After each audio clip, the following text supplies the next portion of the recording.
Vienas labiausiai ir dažniausiai užduodamų klausimų yra tai, kuo skiriasi Tyvek ir visos kitos standartinės plėvelės esančios rinkoje. Tai jeigu mes lyginam produktus, tai yra iš principo visiškai skirtingi produktai.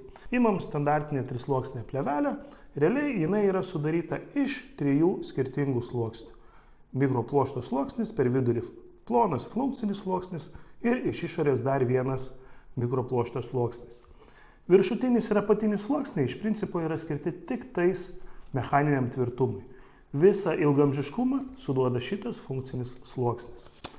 Tyvek produktas, visa plėvelė yra vientisa. Ir visa šita plėvelė yra būtent tas funkcinis sluoksnis. Tai jeigu mes kalbam standartiniai plėveliai, kad tai yra 30-40 mikronų, Tyvek mes turim arba 175 arba 220 mikronų. Ką tai reiškia? Tai reiškia 6-8 kartus storesnis funkcinis sluoksnis ir visa tai nukeliauja į ilgamžiškumą.